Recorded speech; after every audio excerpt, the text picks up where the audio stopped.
My people, there's a saying from Ghana: when the rooster crows, it does not awaken the village. It only reminds the village that it's time to wake up. And today, the rooster has crowed in Zambia because Africa is waking up. Africa is finally waking up, not with noise, not with drama, but slowly with action, vision, and wisdom. Recently, Aliko Dangote, Africa's richest man, with her most constant builders, met with the president of Zambia. This man right here, the president of Zambia. They met not to beg, not to borrow, but to build. My people, if you don't know me, my name is Kessa, and here I talk about what's happening around Africa, what's happening around the world. You know, if it's not your first time, if you always come and watch my videos, listen, I have to say thank you so much. You know, I don't know how can I express my gratitude, but listen, I can see how the family is growing. Thank you so much, and I mean, I really appreciate it. So anyway, let's get straight to it.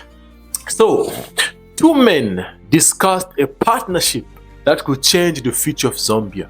Yes, a partnership to harness Zambia's coal deposits and use them to power the nation and to solve the electricity deficit that has kept factories quiet and farms dry. Aliko Dangote told President Hichilema something powerful. He said, economic growth is difficult without electricity. Economic growth is difficult without electricity. What do you think? Do you think he's right? Actually, says that, Your Excellency, without power, there's no growth. No growth without power, anywhere. And then when you have power, you will actually unleash growth. But I personally think it's true. It's a simple truth. Because without power, there is no production. Without production, there is no progress. And without progress, there is no prosperity. It's a simple truth. For years, Zambia, like many African countries, sent away her raw materials only to buy them as finished product. We dig the ground, we send the riches away, and we remain poor. But Dangote said something powerful, something wise here that many African presidents, African leaders are now starting to understand. He said, when value additions happen within the country, jobs and wealth remain within the country. Stop, you shouldn't be exporting raw materials. You should be exporting finished products. So that one, it means you create jobs. But the moment that you are exporting raw materials, you are actually exporting jobs and importing poverty into your country. And my people, what he said here is the key. That's the key. In Africa, if you want to go fast, go alone. If you want to go far, go together. Now, Aliko Dangote is not coming to Zambia to take away. He's coming to work together, to build an economy that keeps the wealth at home. This is what we called African cooperation. And this is what we mean when we say Africa must trade with Africa. Because think about it. For too long, the outsiders have come to Africa to help. But their help always leave us weaker, poor, even dependent. But now I'm glad Africans are now beginning to help each other. African businessmen partnering with African governments, investing in African energy, African food, and African industry. This is the beginning. Let me tell you this. This is the beginning of a new Africa. And President Hichilema, he understands this moment. He knows that you cannot grow maize without rain. You cannot grow an economy without energy, without electricity. He knows that energy is the engine that drives every nation, from the smallest shop in Lusaka to the biggest mining company in the copper belt. This is why this partnership matters. My people, you know, in Congo they say a river that forgot its source will dry up. Africa has forgotten her source for too long. We have depended on others for our light, our food, and our future. And now I'm glad the river is turning back to its source. Africa is now beginning to depend on herself. From the desert of Niger to the farms of Zambia, from the cities of Nigeria to the mountains of Ethiopia, we can see Africa is slowly waking up. Let me give you an image so that you can understand what I'm talking about. Look around you. Burkina Faso is taking control of its destiny. Ghana is talking about industrialization. South Africa is demanding economic justice. Zambia is seeking energy independence. Now, this is not noise. This is not politics. This is the sound of Africa's awakening. But let me be honest, the road is still long. Africa still faces corruption, mismanagement, and weak leadership in many corners. Even a tree that bends in the wind can still grow tall if its roots are deep. Yes, if its roots are deep, it can still grow tall. And our roots are deep. They are made of unity, strength, courage, and hope. So today when you see Aliko Dangote and the president of Zambia, do not only see two men in suits, see two sons of Africa planning the future of their motherland. See signs that Africa's best days are not behind us. They are ahead of us.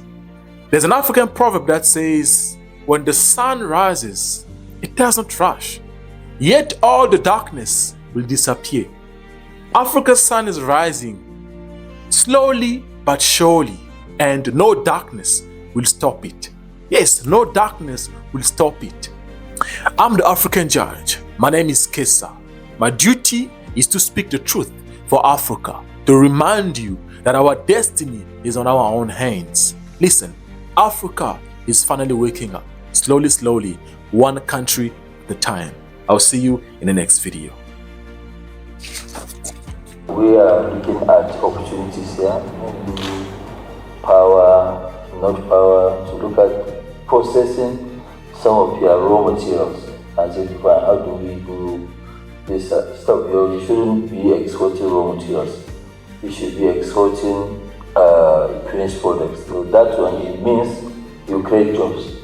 But the moment that you are exporting raw materials, you are actually exporting jobs and importing poverty into your country. If you need power here, yes, definitely Zambia need quite a lot of power. But you have what it takes, you have coal. And I think you should actually use what God has given to you to generate, don't go for the green one that they're talking about, which is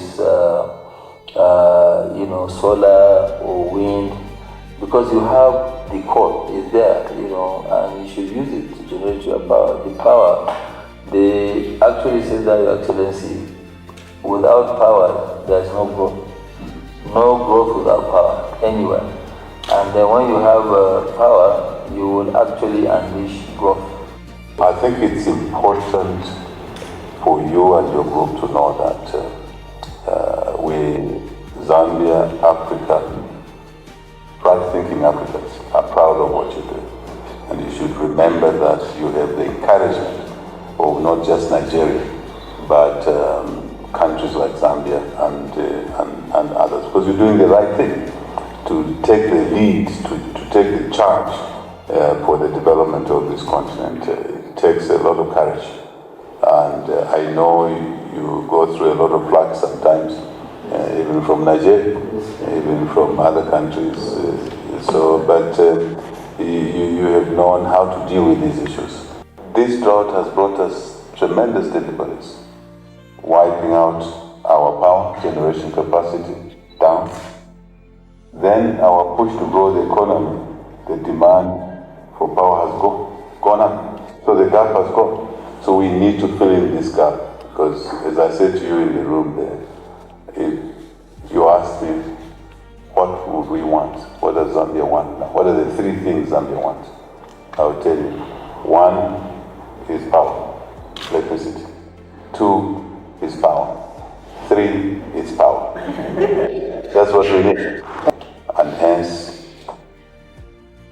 the invitation to you and your group to look at investing with us, with the country.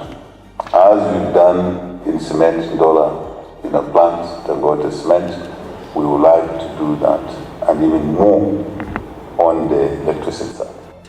We need really to create power. Our president here has set us a target of 10 gigawatts. But in order for that to happen, we need a lot more investments in the thermal sector, in the renewable sector, like the solar energy and so on. Also in terms of the other fuels, which